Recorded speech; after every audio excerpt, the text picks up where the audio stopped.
Hai minasan, konnichiwa. Selamat datang kembali di channel Yasashi Nihongo. Hari ini kita akan melanjutkan pembahasan materi dari bab 49. Kita gunakan buku Minano Nihongo Basic 2 yang Japan version edisi yang kedua atau cetakan yang terbaru dengan cover yang seperti ini. Hari ini kita akan masuk ke pembahasan ringkasan pola kalimat beserta Renshue dari bab 49 yang ada di halaman Hyaku Kyuju Hachi Peiji yang ada di halaman 198. Bagi minasan yang punya buku ini, silakan bisa disiapkan dulu bukunya ya, supaya lebih mudah nanti untuk mengikuti materi yang akan saya sampaikan hari ini. Oke, langsung saja kita mulai pembahasan ringkasan pola kalimat beserta Renshue dari bab 49. Hai, hajimemashou. Di bab 49 kita akan mempelajari yang namanya kata ragam hormat. Kata ragam hormat di sini dalam bahasa Jepang disebut dengan istilah keigo. Berdasarkan beberapa sumber informasi yang saya dapatkan, untuk keigo ini dibagi menjadi 3 macam. Yang pertama yaitu tenego. Tenego adalah bahasa sopan standar yang selama ini sudah kita pelajari, yaitu kalimat-kalimat yang diakhiri dengan bunyi mas, mashita, maseng, maseng deshita, des, ja arimasen, deshita, ja arimasen deshita. Ini bisa digunakan untuk berkomunikasi kepada orang yang baru kita kenal atau belum akrab. Kemudian untuk jenis yang kedua disebut dengan istilah songkeigo. Songkeigo adalah ragam bahasa hormat yang digunakan untuk meninggikan lawan bicara yang status sosialnya kita anggap di atas kita. Misalkan pada saat kita bercakap-cakap kepada atasan, kepada dosen, kepada klien, kepada pelanggan atau tamu, dan lain sebagainya. Kemudian yang ketiga, ada ragam bahasa hormat yang digunakan untuk merendahkan diri sendiri di hadapan orang yang kita hormati. Untuk jenis yang ketiga ini disebut dengan istilah kenjogo. Untuk pembahasan songkeigo akan dibahas secara mendetail di bab 49. Sedangkan untuk pembahasan kenjogo akan dibahas secara detail di bab 50 yang menjadi bab terakhir dari buku Minano Nihongo Basic 2. Kita mulai dulu dari pembahasan songkeigo ya. Jika kita menggunakan ragam bahasa hormat songkeigo yang menentukan sebuah kalimat ini songkeigo atau bukan, itu tergantung pada kata kerja yang digunakan. Oleh karena itu, di bab 49 kita akan mempelajari pembentukan kata kerja songkeigo yang ada 3 macam. Yang pertama, kita bisa gunakan songke doshi kata kerja pasif. Kata kerja songke bentuk pasif. Jadi memang benar, sesuai dengan namanya, kita akan menggunakan format kata kerja bentuk pasif yang cara perubahannya kita sudah pernah mempelajarinya di bab yang dulu-dulu ya. Misalkan pada kata kerja kakimas, menulis. Jika kita akan memberikan kesan sopan sebuah kalimat yang digunakan untuk meninggikan lawan bicara menggunakan songkeigo, maka kata kerja kakimas menjadi kakaremas. Dari sini pasti akan memunculkan pertanyaan, kalau kita menjumpai kalimat misalkan dengan kata kerja kakaremas, ini diartikan ditulis ataukah diartikan penulis tapi merupakan songkeigo? Caranya yaitu kita harus bisa memprediksi arti dari 2 kemungkinan yang ada. Misalkan, pada kalimat bucho wa tegami o kakaremashita. Jika kita artikan menjadi kata kerja bentuk pasif, maka artinya menjadi manajer telah ditulis surat. Ini kan artinya tidak bisa berterima ya. Tapi jika kita artikan manajer telah menulis surat, dengan kesan bahwa kalimat ini kita ucapkan untuk meninggikan posisi bucho sebagai atasan kita. Maka untuk kakaremas pada kalimat ini lebih tepat diartikan menulis untuk memberikan kesan lebih menghormati atau meninggikan orang lain dengan ragam songkeigo. Untuk perubahan kata kerja dari bentuk mas menjadi bentuk pasif atau menjadi bentuk kata kerja songkeigo pasif, yaitu untuk kata kerja kelompok 1, vokal I sebelum mas harus diubah menjadi vokal A. Mas diganti remas. Misalkan pada kata kerja kakimas, vokal I sebelum mas, ki, diubah menjadi vokal A menjadi K, kemudian masnya diganti remas. Kakimas menjadi kakaremas. Contoh satu lagi, misalkan yomimasu. Vokal I sebelum mas harus diubah menjadi vokal A. Mi menjadi ma, kemudian bagian mas diubah menjadi remas. Yomimasu menjadi yoma remas.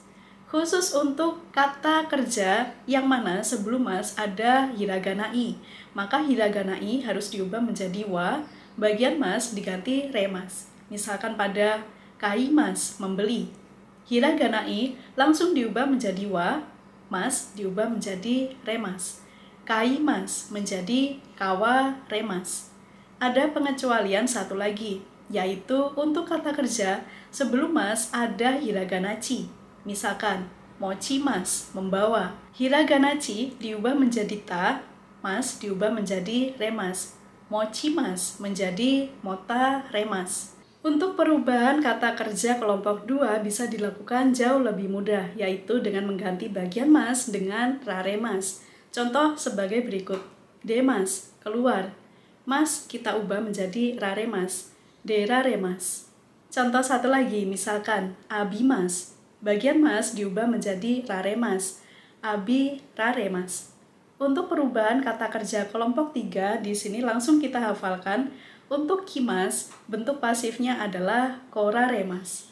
Untuk shimas, bentuk pasifnya adalah saremas.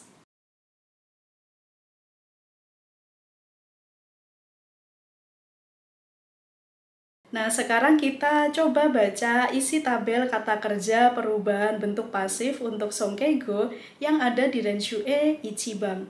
Di sini diawali dari kata kerja kelompok 1, aimas menjadi awaremas, bertemu. Kikimas menjadi kikaremas, bertanya atau mendengarkan. Isogimas menjadi isogaremas, bergegas atau buru-buru.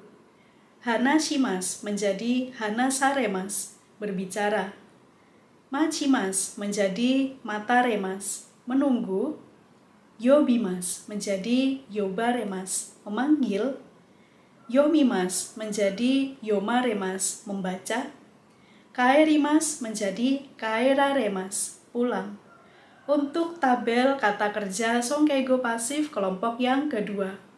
Kakemas menjadi kakeraremas. Ini contohnya kita gunakan pada rangkaian denwao kakeraremas, menelepon.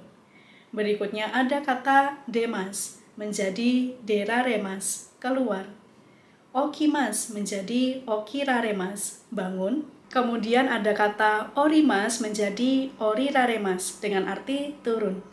Berikutnya kita lihat ada tabel kata kerja Songkeigo bentuk pasif yang kata kerja kelompok 3.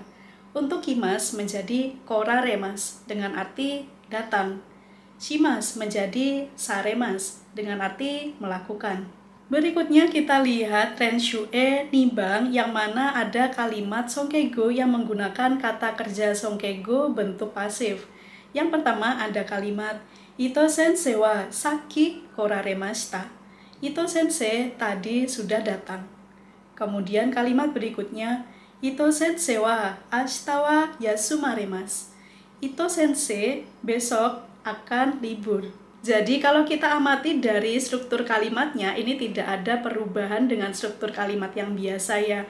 Cuma tinggal kita ubah saja kata kerja yang digunakan supaya menjadi Songkeigo, memiliki kesan untuk meninggikan status sosial orang lain. Rangkaian kata kerja Songkeigo yang kedua kita sebut dengan istilah o nani nani ni narimas. Cara penggunaannya sebagai berikut.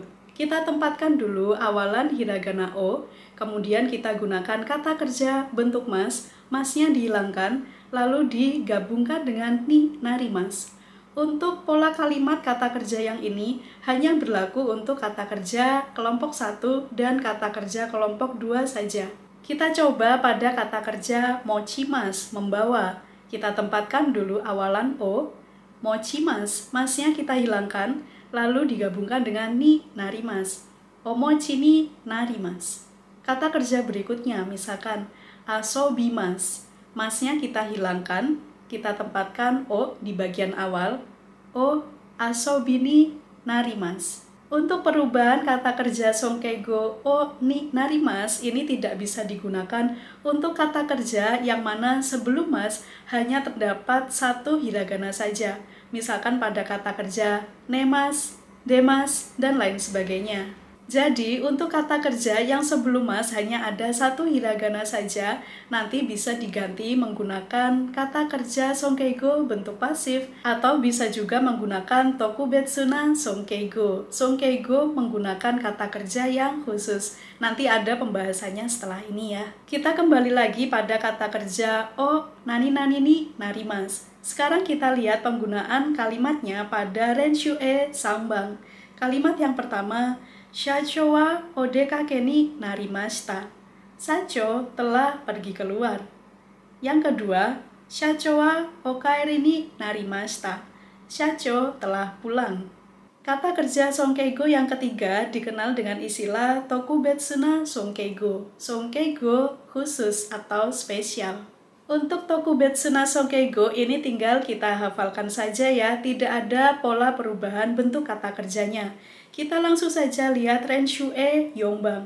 Di sini ada dua tabel kata kerja yang di sebelah kiri ini merupakan kata kerja bentuk mas atau kata kerja bentuk tenego. Kemudian yang sebelah kanan ini merupakan kata kerja versi tokubetsuna songkeigo. Kita lihat kolom yang pertama. Di sini ada ikimas, pergi. Kimas, datang. Imas, ada. Ini bisa digantikan oleh tokubetsuna songkeigo dengan satu kata saja, yaitu irashaimasu. Jadi, jika kita menggunakan atau menjumpai kalimat dengan kata kerja irashaimasu, itu memiliki tiga arti kemungkinan. Yang pertama bisa kita artikan pergi, yang kedua bisa kita artikan datang, dan yang ketiga bisa kita artikan ada. Berikutnya kita lihat pada kata kerja tabemas dan nomimas. Ini bisa digantikan oleh songkeigo tokubetsu meshi agarimasu. Kita lanjutkan kata kerja berikutnya. Untuk tokubetsuna songkeigo dari imas yaitu oshaimasu. Oshaimasu ini memiliki arti berkata atau mengatakan. Berikutnya ada kata kerja shiteimasu dengan arti mengenal atau mengetahui. Bentuk tokubetsu songkeigo-nya adalah gozonji desu. Berikutnya kata kerja mimas, melihat. Tokubetsu no songkeigo wa gorang ni narimasu. Berikutnya untuk kata kerja shimasu. Tokubetsu no songkeigo wa nasaimasu. Misalkan pada penggunaan kata kerja benkyou shimasu, kita pengen menggunakan tokubetsuna songkeigo, maka menjadi benkyou nasaimasu. Contoh lagi, shucho shimasu menjadi shucho nasaimasu. Masih ada satu lagi yaitu kata kerja kuremasu, memiliki arti memberi. Untuk tokubetsuna songkeigo-nya menjadi kudasaimasu. Sekarang kita lihat penggunaan tokubetsuna songkeigo dalam kalimat renshu e gobang. Kalimat yang pertama, Shacho wa kaigishitsu ni irashaimasu. Shacho berada di ruang rapat. Kalimat berikutnya, Shacho wa golf wo nasaimasu. Shacho melakukan golf. Karena di sini kita menjumpai tiga bentuk kata kerja songkeigo, bagaimana tentang prioritas penggunaannya? Prioritas yang pertama, kita akan gunakan tokubetsuna songkeigo.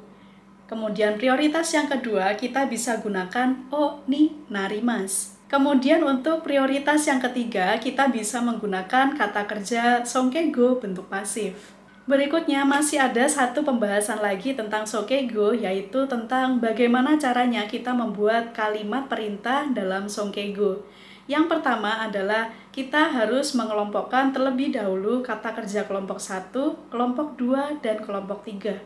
Untuk kata kerja kelompok 1 dan kelompok 2 memiliki cara yang sama, yaitu kita tempatkan awalan o, lalu kita gunakan kata kerja bentuk mas, masnya dihilangkan, diganti dengan kudasai. Contohnya misalkan yomimasu, oyomi kudasai. Contoh lagi misalkan kaimasu, okai kudasai.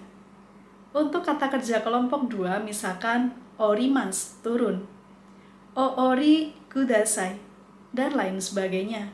Lalu untuk kata kerja kelompok 3, sebagian besar ini menggunakan awalan go, tapi ada juga yang menggunakan awalan o.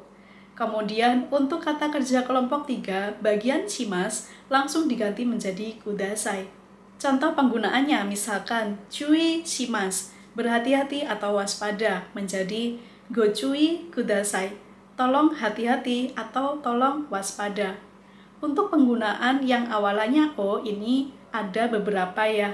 Denwa shimas menjadi o denwa kudasai, tolong telepon. Kita lihat contoh penggunaannya di Renshue Rokubang. Diawali dengan kalimat okake kudasai. Memiliki arti silakan duduk atau tolong duduk. Okake kudasai ini berasal dari kata kerja bentuk mas, kakemas. Berikutnya ada ohairi kudasai, tolong masuk atau silakan masuk. Ini berasal dari kata kerja hairimas. Berikutnya ada gochui kudasai, tolong waspada atau tolong hati-hati. Yang terakhir ada gorenraku kudasai, tolong hubungi. Hai, owarimashita. Hai minasan, kyou no benkyou wa mo owarimashita. Otsukare-sama deshita. Belajar hari ini telah selesai. Terima kasih atas kerja kerasnya dan terima kasih atas waktunya telah diluangkan untuk belajar bersama di channel Yasashi Nihongo. Jika minasan masih memiliki pertanyaan seputar pembahasan materi hari ini, silakan tuliskan di kolom komentar ya. Shitsumon ga tara komentarang ni kaite kudasai ne. Dan jika minasan masih memiliki pertanyaan lain seputar belajar bahasa Jepang atau seputar studi ke Jepang, silakan bisa kirimkan pertanyaan tersebut ke Instagram pribadi saya ada di sini, atau bisa juga kirimkan ke official Instagram Yasashi Nihongo yang manapun nanti saya akan coba untuk membalasnya. Dan bagi minasan yang memerlukan informasi di mana sebaiknya membeli buku-buku bahasa Jepang yang bisa digunakan untuk menunjang kebutuhan belajar sehari-hari, apalagi yang belajarnya otodidak ya. Ini bisa beli online, praktis aman, dengan produk 100% original, dengan menghubungi Instagram @thejapanscribe. Atau minasan bisa juga hubungi mereka melalui nomor WhatsApp yang tertera di sini, nanti bisa konsultasi dulu ya. Bisa minta dipilihkan buku mana yang sesuai dengan keperluan minasan saat ini, supaya nanti tidak salah beli. Oke minasan, sekian untuk materi belajar kita hari ini. Mite kurete domo arigatou gozaimashita. Terima kasih sudah nonton. Ja, matane. Sampai jumpa di video berikutnya, kita akan membahas Renshubi dari bab 49. Hai, bye-bye.